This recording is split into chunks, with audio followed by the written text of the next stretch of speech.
رب العالمین والصلاة والسلام علی سید الانبیاء والمرسلین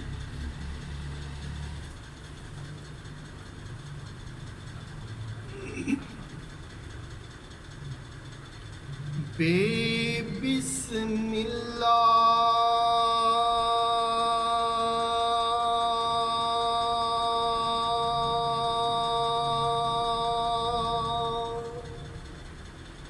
اسم اللہ دا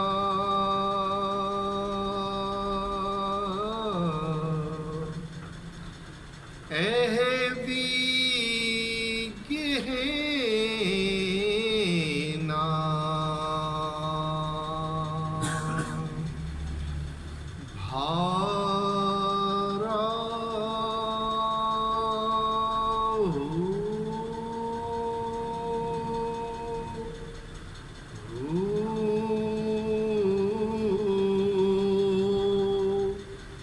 نال شفاعت سرور عالم چھٹ سی عالم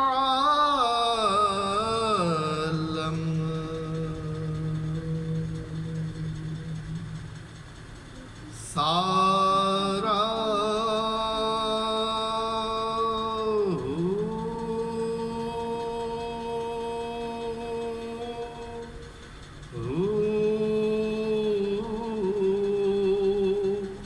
حدوں بے حد درود نبی نو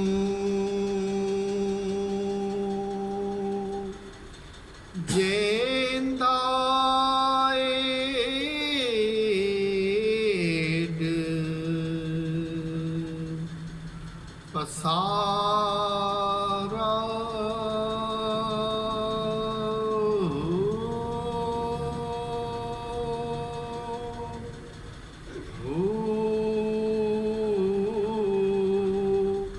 میں قربان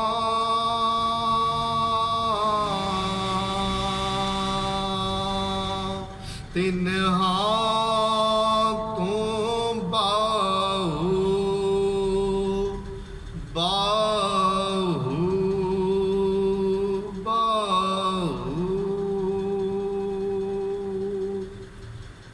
میں قربان تنہا تو باہو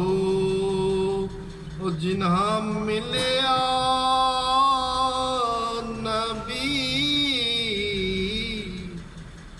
سہارا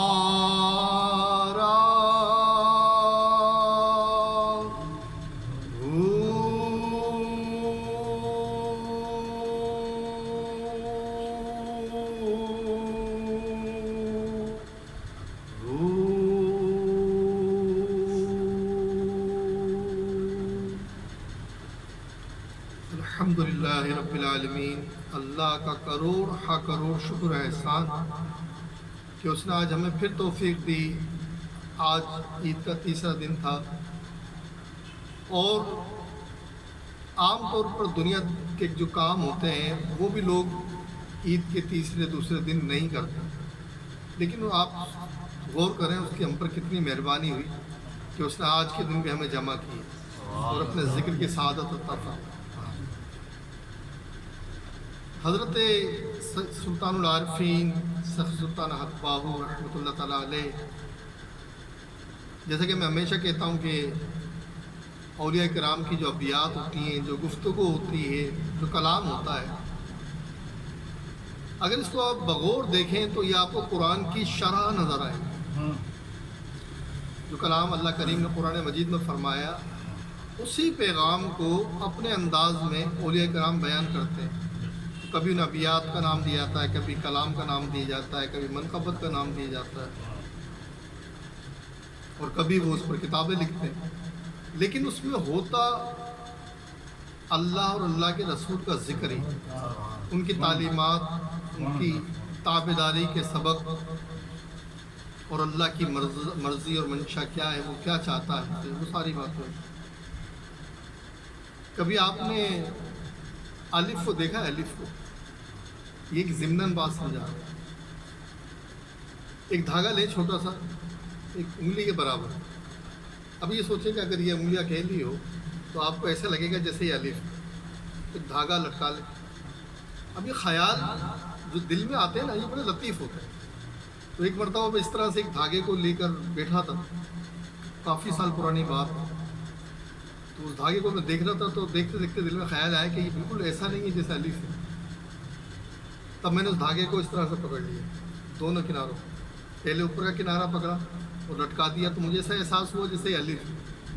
پھر میں نے اس کو اس طرح پکڑا تو مجھے لگا کہ یہ بے ہے.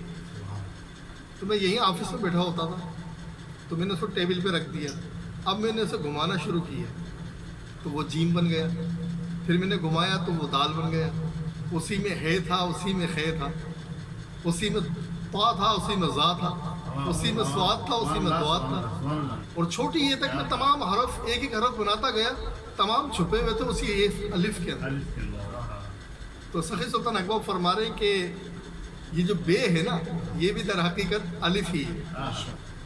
یہ دکھنے میں بظاہر تمہیں بے لگ رہا ہے، تو یہ بے بھی اللہ ہی کا نام ہے. بس فرق کیا ہوا، الف یوں تھا اور بے یوں ہے. تو اسے بھی کم نہ سمجھنا. کیوں؟ یہ نکلا تو الف سے. تو یہ بھی اللہ ہی کا نام ہے، اور اللہ کے جتنے بھی نام ہیں وہ سب کے سبھی عظیم. فرماتے ہیں کہ یہ بڑا خوبصورت زیور ہے، اگر تمہارے سینے میں سما جائے. کچھ زیور تو باہر سجائے جاتے ہیں، یہ زیور اس میں اللہ کا ایسا ہے کہ اسی میں ساری تخلیق، ساری کائنات، سب کچھ اس الف میں چھپا ہوا ہے. آپ ساری کاؤنٹنگ بنانا شروع کریں، گنتیاں بنانا شروع کریں، اسی الف سے بنیں گے. کبھی اس کو آزما کر دیکھیں، کبھی کسی ٹیبل پر رکھ کر دیکھیں. اسی سے ایک بنے گا، اسی سے دو، اسی سے تین، اسی سے چار، اور جتنا چاہے جتنے نمبر ہیں آپ نے بنائے ہیں، 1 سے لے کر 9 تک بنائے نا، سب کے سب نمبر اسی سے بنیں گے. جتنے آپ نے الفابیٹ بنائے وہ سب اسی سے بنیں گے الف. تو فرماتے ہیں کہ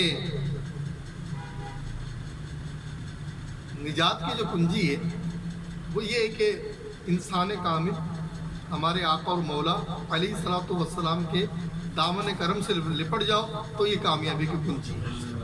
اور ان پر بے حد کوئی تعداد لمٹ نہیں. اللہ کریم نے ہمیں مہربانی فرمائی، اپنے محبوب صلی اللہ علیہ وسلم کی امت میں بھی رکھا. اور میں جب کبھی سوچتا تھا نا، مجھے لگتا تھا کہ کتنی بڑی اس کی مہربانی ہے، اس نے ہمیں ادب والوں میں رکھا. مجھ سے کوئی پوچھتا تھا نا کہ آپ کو اللہ تعالیٰ کی کیا نعمت، کس نعمت پر ناز ہوتا، میں کہتا تھا کہ اس کو قربان جاؤں. رکھا جہاں بھی تھا، اٹھا کر ادب والوں میں پہنچا دیا. ٹھیک ہے. تو یہ مجھ پر، جو میں کبھی کسی بات کے لیے بہت زیادہ شکر گزار ہوتا ہوں، کیونکہ اسی پر کہ مجھے اب ایسا نہیں ہے کہ ہم ہمیشہ ادب والے رہتے ہیں. کبھی ہم بات کرتے کرتے سبقت لسانی ہوتی ہے، زبان سے کوئی لفظ، کوئی جملہ پھسل جاتا ہے. ٹھیک ہے. پھر ہمیں یاد آتا ہے کہ ہم نے غلط بول دیا، ہم اللہ کی بارگاہ معافی مانگ لیں. لیکن ہمیں احساس ہوتا ہے کہ ہم سے غلطی ہو گئی، ہم سے بے ادبی ہوئی، اور اس کے معافی بھی طلب کرتے ہیں. اور بہت سے لوگ بے ادبی کرتے ہیں. جب آپ دیکھتے ہیں انبیاء کرام کا ذکر کر رہے ہوں، صحابہ کرام کا ذکر کر رہے ہوں، تو وہ خود کو عقل کل سمجھتے ہیں. وہ بڑے بڑے آئمہ پر، اسلاف پر، صحابہ کرام پر بھی کلام کر لیتے ہیں، جیسے وہ کوئی خاص اسپیشل اتھارٹی لے کر پیدا ہوئے. بھئی صحابہ کو تو وہ بات کرے گا نا جسے اللہ نے کوئی ایسا مقام منصب دیا. تم نہ نبی، نہ رسول، اور شاید ولی بھی نہیں ہو، کیونکہ ان میں آپس میں محبت کا دائرہ ہوتا ہے، ان میں آپس میں یگانگت ہوتی ہے، ایک ہوتے ہیں اندر سے. تو اس کا بڑا بے حد احسان. اور فرماتے ہیں اس احسان کو تھامنے کا طریقہ کیا ہے. آج اس کی ایک الگ شرح ہم کر رہے ہیں، گاڑی کہیں اور چل رہی ہے، لیکن یہ مزیدار ہے. جو کچھ آتا ہے ذہن کے اندر وہی ہم بیان کرتے ہیں. تو فرماتے ہیں کہ اگر چاہتے ہو کہ اس الفت کے رسی کو تھام کے رکھو تو نبی کریم علیہ الصلوۃ والسلام پر درود پاک کی کثرت کیا، اور جب پڑھو تو پھر گنتی مت کرو، کاؤنٹنگ مت کرو، جیسے وہ بے حساب دے رہے ہیں تم بھی بے حساب پڑھو۔ انسانی طبیعت ہے نا، تو کہتا ہے کہ بھائی کتنا پڑھو، لوگ وظائف پوچھتے تو اس میں بھی بولتے ہیں کہ بھائی کتنے دن پڑھیں، وارثی صاحب کتنے دن کرنا۔ کچھ لوگ ایسے ہوتے ہیں جو نہیں پوچھتے، کہتے ہیں بھی کتنے دن، کہتے ہیں ٹھیک ہے جب تک کام نہیں ہو رہا ہم پڑھ لیں گے۔ نہ اکثر لوگ کہتے ہیں کتنے دن پڑھنا ہے، ایسا تو نہیں ساری زندگی کے لیے ہمارے گلے میں ڈال رہے ہو آپ، تو ایسا لگتا ہے ان کی گفتگو سے، ہو سکتا ہے کیونکہ بہت سارے گمان کرنے سے بھی اللہ نے منع فرمایا ہے، اور فرماتے ہیں کہ میں تو قربان جاؤں اس پر، میں قربان جاؤں۔ کون کہہ رہے ہیں؟ سلطان بابا، کہ جسے نبی کریم علیہ الصلوۃ والسلام کی توجہ مل گئی، محبت مل گئی، میں تو قربان جاؤں اس پر، کیونکہ اب جب حضور مل گئے تو سب کچھ مل گئے، یہ ساری کائنات مل گئی کہ آپ ہی وجہ تخلیق کائنات ہیں، یہ سلطان بابا فرمایا۔ تو ہم بات کر رہے تھے کہ جب ہم اپنے حدود سے نکلتے ہیں، جب ہم اپنے انداز سے سوچتے ہیں اور اللہ اور اللہ کے رسول کے بتائے ہوئی باتوں میں فرق کرنے لگتے ہیں، تو پھر ہم بھٹکنے لگتے ہیں، پھر ہم سے وہ کام سرزد ہوتے ہیں جو اللہ اور اللہ کے رسول کو پسند نہیں ہوتا۔ جس سے بھی ہم بات کر رہے تھے کہ ایسا لگتا ہے ویسا لگتا ہے، یہ کیا ہے؟ گمان۔ تو اللہ کریم نے سورہ حجرات میں آیت نمبر 12 منع فرمایا اللہ تعالیٰ نے، اور بہت زیادہ گمان مت کرو، کیوں؟ اکثر گمان غلط ہوتے ہیں، اور ساتھ میں بات اور بھی فرمائی لوگوں کی ٹوہ میں مت ہو۔ آج کل کیا ہے؟ بھائی بھائی کی ٹوہ میں لگا ہوا ہے، کیا کر رہا ہے؟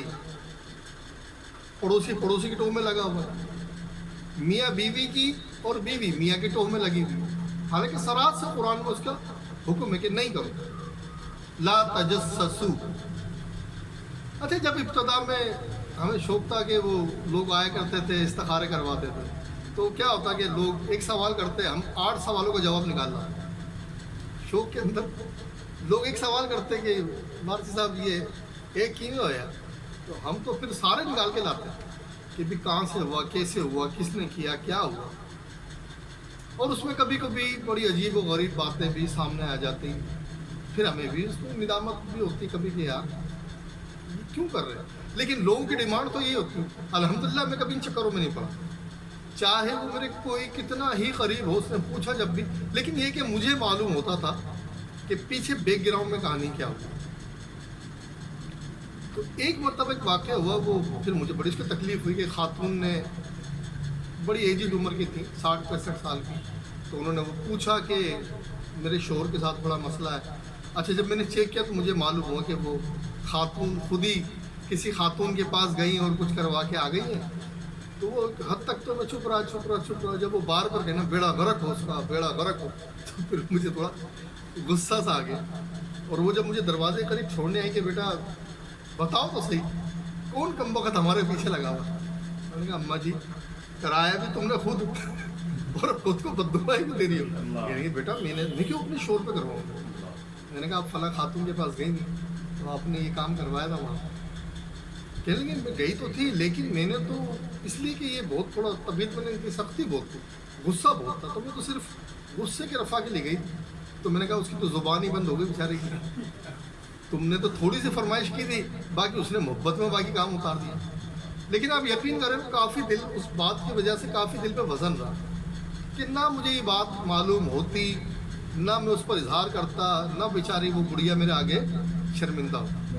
قرآن مجید جو منع کرتا ہے، پابندی لگاتا ہے، وہ بالکل ٹھیک لگاتا ہے۔ جیسے کہ بڑا مشہور واقعہ حضرت عبداللہ بن مسعود رضی اللہ تعالیٰ عنہ جنہیں صاحب النالین کہتے ہیں، اور جب کسی کو کوئی مسئلہ ہوتا تو صحابہ کے اندر عبداللہ بن مسعود کو پوچھا جاتا تھا، جیسے حضرت علی رضی اللہ تعالیٰ عنہ کی طرف جب صحابہ کوئی بات ہوتی اور کوئی بات نہ بنتی تو کہتے ہیں کہ مولا کائنات کے طرف جاؤ، مولا علی کی طرف جائے، اور اسی طرح عبداللہ بن مسعود کا بھی ایک مقام تھا کہ آپ کو بھی مسائل بیان کرنے میں اللہ تعالیٰ نے خاص آپ پر کرم فرمایا تھا۔ ایک مرتبہ سیدنا عمر فاروق رضی اللہ تعالیٰ عنہ مدینے کی گلیوں میں ٹہل رہے تھے، آپ کا جو طریقہ کار تھا، اور پھر آپ نے کسی گھر کے باہر کوئی شور شرابہ سنا، اور پھر توجہ فرمائی تو معلوم ہوا کہ اندر گھر میں کچھ گڑبڑ کا معاملہ چل رہا ہے. اور اس کے بعد پھر آپ کے دل میں خیال آیا کہ کچھ اس پر تصدیق یا توثیق ہونی چاہیے اس بات کو. تو آپ دوبارہ اپنے گھر کی طرف آئے اور پھر حضرت عبداللہ بن مسعود رضی اللہ تعالیٰ عنہ کا دروازہ کھٹکھٹایا. رات کا پہر تھا. حضرت سیدنا عبداللہ بن مسعود رضی اللہ تعالیٰ عنہ گھر سے باہر تشریف لائے. پوچھا کہ سیدی کیسے؟ فرمایا کہ آپ میرے ساتھ چلیں. اور پھر عبداللہ بن مسعود رضی اللہ تعالیٰ عنہ کا ہاتھ تھام کر حضرت عمر فاروق لے کر چلے اور گھر تک پہنچے. اور پھر وہ گھر میں دروازے میں سوراخ تھا. پھر اس کی طرف توجہ فرمائی تو عبداللہ بن مسعود رضی اللہ تعالیٰ عنہ نے جب اس گھر میں جھانکا تو اپنی آنکھوں کو پیچھے ہٹا دیا. یہ واقعہ میں پہلے بھی بیان کر چکے, لیکن یہ کہ بار بار بیان ہوتی رہے بات تو پھر وہ یاد پڑ جاتی.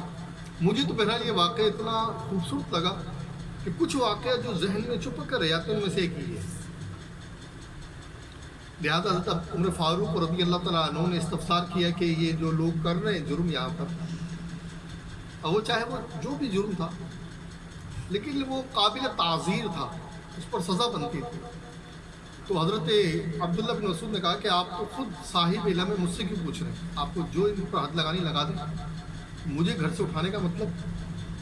آپ نے فرمایا میں چاہتا ہوں میرے فیصلے پر توثیق کریں, آپ بتائیں آپ کی نظر میں کیا ہے. تو کافی بحث ہوئی اور اس کے بعد سیدنا عبداللہ بن مسعود نے کہا کہ اگر میرا مشورہ مانگ رہے ہیں تو ان پر کوئی حد نہیں لگے گی, کوئی تعزیر نہیں لگے گی, انہیں کوئی سزا نہیں دی جائے گی. تو حضرت عمر فاروق نے پوچھا کہ کئی گناہ نہیں کر رہے, جرم نہیں کر رہے؟ عرض کی کیا جرم تو کر رہے, تو پھر سزا کیوں نہیں لگے گی؟ فرمایا اس لیے کہ ہم سے خود غلطی ہو گئی. قرآن کہتا ہے لا تجسسوا, لوگوں کے ٹوہ میں نہ لگو. اور یہ جرم کسی نے کمپلینٹ نہیں کی ہمارے پاس, ہم نے خود اس کو تلاش کیا, کھوجا ہے. آپ نے تلاش کر لیا, کھوج لیا, پھر مجھے بھی لا کر دکھا دیا. تو ہم سے تو خود اس میں ایک غلطی کا امکان باقی ہے کہ ہم نے خود اس معاملے کو تلاش کیا. اللہ تو نہیں چاہتا کہ تم کسی کے گناہوں کو, کسی کی خطاؤں کو تلاش کرو. لہٰذا میرے حساب سے تو کوئی ان پر چارج نہیں ہوگا, کوئی چارج شیٹ نہیں بنے گی, کوئی سزا نہیں ہوگی. آپ نے فرمایا مجھے بھی اس میں بہت اشکال تھے, اسی لیے تو آپ کو بلایا تھا. چنانچہ دونوں کبار صحابہ اپنے گھروں کو رکے, کوئی سزا نہیں تھی. اللہ اور اللہ کے رسول کا منشا کیا ہے؟ مسئلہ وہی کہ ہم اس کو مان لیں. اصل میں کیا, ہم اپنی عقل کی دلیلیں باتیں لے کر آتے ہیں, چاہے وہ کوئی بھی کسی بھی مقام کا کلیبر کا انسان ہو. اللہ نے اس کو کتنی عطائیں کی ہیں, ہم کہتے ہیں ہمارا دماغ نہیں کرتا. اس لیے قرآن کہتا ہے تم گمان ہی کیوں کر رہے, تم سوچ ہی کیوں رہو. اکثر تمہاری سوچیں غلط ہو جاتی ہیں, تم کیوں سوچو, تمہارا کام کیا سوچنے کا. مسلم شریف کی حدیث ہے, پیارے آقا علیہ الصلوۃ والسلام نے فرمایا کہ جو لوگوں کا پردہ رکھتا ہے اللہ روز حشر اس کا پردہ رکھے. اب ہمارا کیا حال ہے؟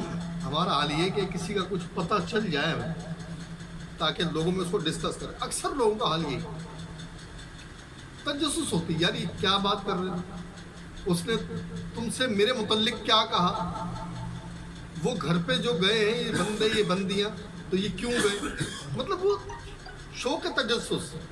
اور اللہ کیا فرما رہا ہے اور اللہ کے رسول کیا فرما رہے ہیں کہ تمہیں ضرورت نہیں ہے اس معاملے میں, تم کیوں تلاش کر رہے ہو, تمہاری کس نے ڈیوٹی لگائی؟ اللہ اور اللہ کے رسول نے تو تمہاری ڈیوٹی نہیں لگائی کہ تم لوگوں کے جرم تلاش کرو. آج کل آپ نے دیکھا ہوگا وہ میڈیا والے کسی کے گھر میں گھس جاتے ہیں, کہیں دکانوں میں گھس جاتے ہیں. اب ان سے کوئی پوچھنے والا نہیں ہے کہ بھائی تمہیں یہ آرڈر ملے کہاں سے, اتنی پاور کہاں سے مل گئی, تم لوگوں کے گھروں میں کود جاؤ, لوگوں کی جو پرائیویٹ پراپرٹی ہے اس میں گھس جاؤ. تو یہ تو تم صریحاً قرآن و حدیث کے خلاف کر رہے ہو. لیکن ہمارا جو چلن بن گیا نا, تو وہ سب چاہتے ہیں کہ ایسے ہی کچھ ہو. تو آئے روز آپ دیکھتے ہیں اسکینڈل وائرل ہو رہے ہیں, اسکینڈل نکل کے آ رہے ہیں. بھائی کس نے تمہاری ڈیوٹی لگائی ہے اسکینڈل تلاش کرو پھر ڈالو سوشل میڈیا پہ, تو تمہیں اللہ اور اللہ کے رسول کو جواب دینا ہے کہ نہیں دینا.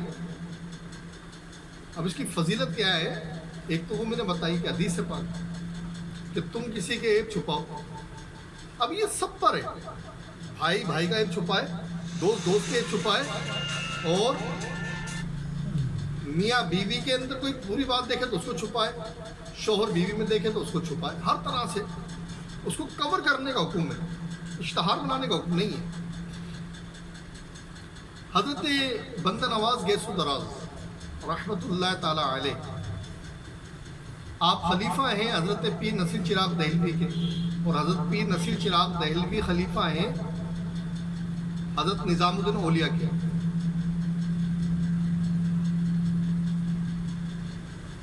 تو آپ فرماتے ہیں کہ اللہ کریم نے جب اپنے پیارے محبوب صلی اللہ علیہ وسلم کو معراج کی رات بلایا اور انعامات کی بارش کی، ایک خاص تحفہ جو عطا فرمایا وہ ایک بہت حسین محل کے اندر ایک صندوق تھا۔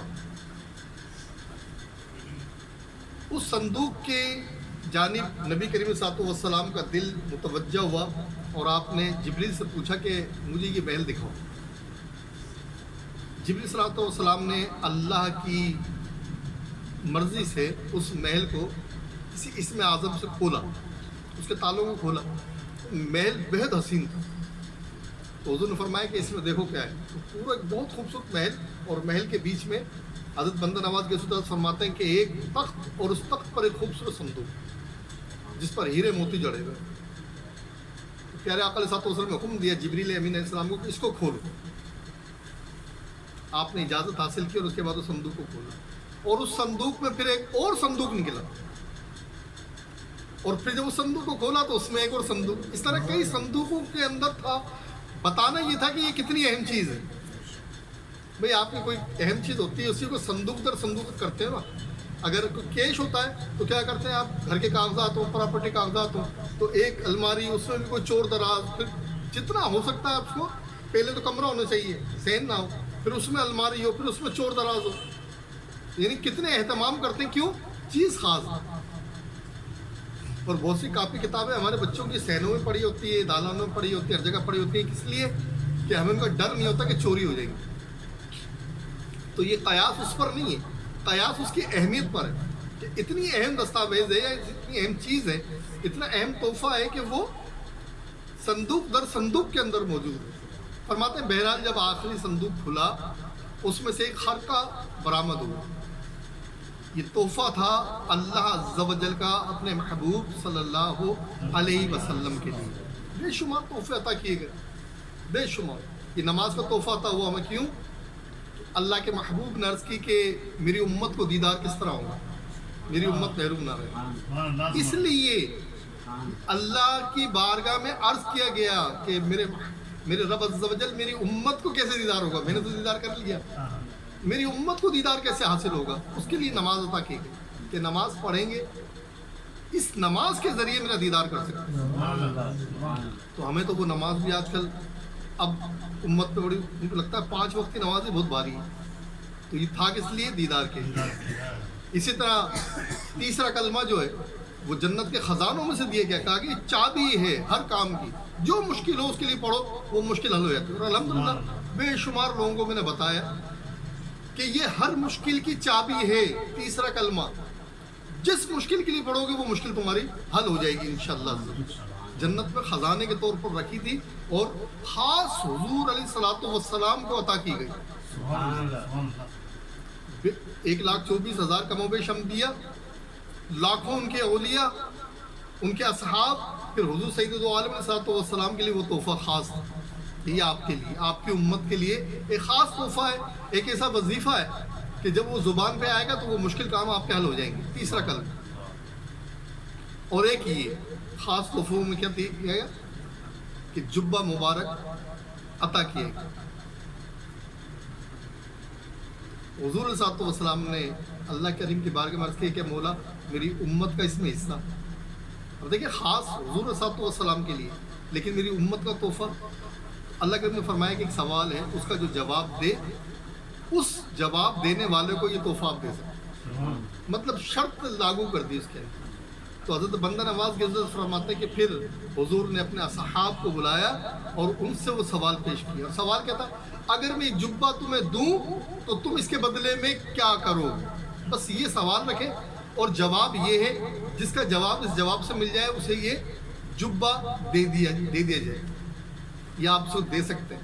ایک شرط اس کے اندر اللہ تعالیٰ نے اپنے محبوب کے ساتھ لگا دی۔ تو حضور سید عالم صلی اللہ علیہ وسلم نے اس جبے کے لیے صحابہ کرام کو بلایا، سوال رکھا، مختلف جواب ملے. اس جوابوں میں سیدنا صدیق اکبر رضی اللہ تعالیٰ عنہ نے بھی جواب دیا, سیدنا عمر فاروق رضی اللہ تعالیٰ عنہ نے جواب دیا, عثمان غنی نے بھی جواب دیا. اور ہر بار حضور فرماتے رہے کہ جواب بہت خوبصورت ہے, لیکن یہ وہ جواب نہیں ہے جو اللہ نے بتایا. آخر میں مولا علی رضی اللہ تعالیٰ عنہ سے پوچھا کہ اگر یہ خرقہ آپ کو دیا جائے آپ کیا کریں گے؟ تو حضرت علی رضی اللہ عنہ فرمایا کہ میں اگر مجھے خرقہ یا رسول اللہ عطا کیا گیا تو میں بس اتنا کروں گا کہ لوگوں کے عیبوں کو چھپاؤں گا, ان کے عیبوں کو درگزر بھی کروں گا اور ان کے عیبوں کو چھپاؤں گا. تو اللہ کے محبوب صلی اللہ علیہ وسلم نے فرمایا کہ اے علی یہ خرقہ تمہارے لیے, کیونکہ رب نے جواب یہی بتایا. دیکھیں کتنی اس کی عالیشان فضیلت ہے کہ عیب کو چھپانا اللہ کو کتنا پسندیدہ ہے.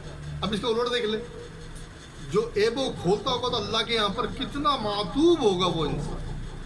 ہم تو کھولتے ہیں نا, باقاعدہ خرچ کرتے ہیں پیسے اس کے لیے, یار کسی کا کوئی معلوم جس سے ہماری لگی ہوئی ہے اس کو زیادہ کوشش کرتے ہیں کہ اس کا کوئی راز ہمیں پتہ چل جائے. اللہ کہہ رہا ہے ان کے بھیدوں کو ٹٹولو مت. ہم کہہ رہے ہیں مولا تو نے کہہ دیا ٹھیک ہے, ہم نے سن بھی لیا پڑھ بھی لیا, لیکن ڈھونڈیں گے ضرور اس کی کمزوری. تو جب ہم اللہ اور اللہ کے رسول کی مانیں گے نہیں تو دلوں میں چراغ محبت جلیں گے کہاں سے؟ پھر اندھیرا, گھٹن, تکلیف, پھر ہم جیسے جی رہے ہوتے ہیں, پھر ہم خواہشات کے غلام بن جاتے ہیں.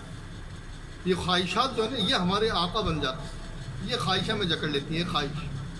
ورنہ مومن کے لیے تکلیفیں مصیبتیں یہ اس بات کا, جیسے پہلے زمانوں کے اندر جب کوئی مشکل میں آتا, تکلیف کے اندر آتا تو لوگ اس کو مبارکباد دیا کرتے تھے. باقاعدہ ہمارے اسلاف کا طریقہ تھا یہ, بھائی مبارک ہو تم پر اللہ کی رحمتیں چھما چھم برس رہی ہیں. دلیل کیا ہے؟ دلیل یہ ہے کہ آپ پریشانی مبتلا ہیں, آپ بیماری میں مبتلا ہیں. اللہ بیماری مومن کو دیتا ہی تب ہے جب اس سے راضی ہوتا ہے, اس کو مشکلوں میں ڈالتا ہی تب ہے جب اسے کوئی مقام دینا چاہتا ہے. تم تو مبارکباد کے مستحق ہو, تمہیں کوئی مقام ملنے والا. اب ہمارے یہاں پر کیا ہوتا ہے, ہم لوگ سوچتے ہیں یار نفس ہے نا ہمارا, انسانوں کا بڑا وہ جلد بازی کا تقاضا کرتا ہے, تو ہم بولتے ہیں یار ولایت بھی مل جائے. پہلی تو حضور سیدنا غوث اعظم رضی اللہ تعالیٰ عنہ کی جو تعلیمات ہیں اس میں تو کہا ہے خواہش ہی نہیں ہونی چاہیے, اس کی رضا کی خواہش ہو, مقام و مرتبے کی نہ ہو. اب یہاں ہماری کیا ہوتی ہے کہ ہم عارف باللہ بھی ہو جائیں, ہمیں مقام بھی مل جائے, ولایت میں بھی کوئی اونچا درجہ مل جائے, اور مشکل بھی اللہ ہی ڈالے. اللہ تو قادر مطلق ہے, کیوں ڈال رہا ہم پر, کوئی مشکل نہ ڈالے ہم پر, مشکلیں اوروں پہ ڈالے, انعامات ہمیں دے. اس کا قاعدہ کیا ہے, جسے انعام دینا چاہے اسی پہ مشکل ڈال دیتا ہے, اور وہ اگر اس وقت کو بخیر و خوبی گزار لے. دیکھ لیں انبیاء کرام نے گزارا نہیں گزارا, چاہے وہ سیدنا یعقوب علیہ السلام ہو, چاہے وہ حضرت یوسف علیہ السلام ہو, چاہے حضرت ایوب علیہ السلام ہو, چاہے نوح علیہ السلام ہو, ہر نبی پر اور ہمارے آقا و مولا پر تو سب کو جو ملا, جتنا آزمایا اس سے زیادہ آزمائش ہمارے کریم آقا علیہ السلام کے لیے, اور حضور اس پر اللہ کا شکر ادا کرتے ہیں.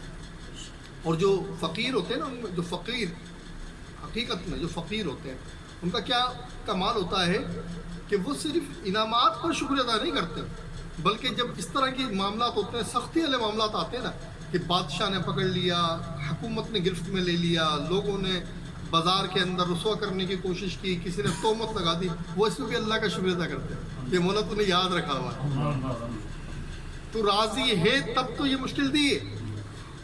دیکھیں نا طرح طرح کے مسائل میں انسان الجھتا ہے, کبھی پیسوں کی تکلیف کا معاملہ آتا ہے, کبھی گھروں میں دراڑ آتی ہے, کبھی بھائیوں میں آ جاتی ہے, رشتوں میں آتی ہے, آتی نہیں آتی. تو یہ کیوں آتی ہے؟ تم دیے بعد مخالف سے نہ گھبرا اے عقاب, یہ تو چلتی ہے تجھے اونچا اڑانے کے لیے. یہ اقبال کا شعر, حضرت اقبال کا ولایت میں بہت اعلیٰ مقام. تو آپ کے کلام کے اندر بھی آپ دیکھیں گے نا, احادیث طیبہ جا بجا آپ کو احادیث طیبہ ملیں گی, اور کلام فقراء آپ کو ملے گا. تو آپ فرماتے ہیں کہ یہ جو مشکلیں آتی ہیں ان سے گھبراؤ مت, یہ جو تکلیفیں آئی ہیں یہ تمہیں اونچا لے کے جائیں گے. تو تمہیں کرنا کیا ہے, اس وقت کو خاموشی کے ساتھ گزارنا. اگر تم نے خاموشی سے گزارا تو یہ معاملہ بھی ٹھیک ہو جائے گا, اور اللہ کی ولایت یعنی کہ اس کی دوستی بھی نصیب ہو جائے گی. اور اگر تم نے اس وقت کے اندر واویلا کیا, شور کیا, اس کے ساتھ واویلا شور کرنے کا مطلب ہے اللہ سے جھگڑا کرنا.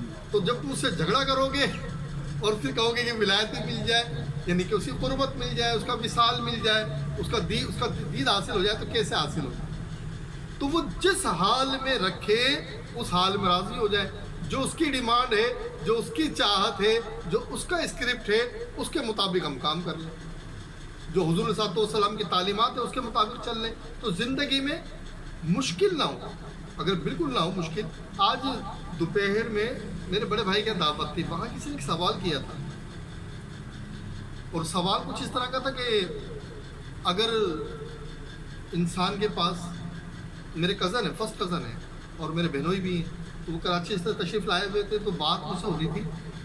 تو میں نے ان سے ایک بات کہی کہ کہنے لگے کہ دیکھیں بھی یہ کووڈ-19 جو آیا ہے, اس میں کیسے دیکھیں لوگوں کے حالات ہو گئے, کیسے تکلیف کے اندر لوگ گر گئے. تو میں نے کہا دیکھیں ایک بات آپ سوچیں, ایک بندہ ہے, ارب خرب پتی بندہ ہے, اس کے پاس پیسوں کی کوئی کمی نہیں ہے, ٹھیک ہے.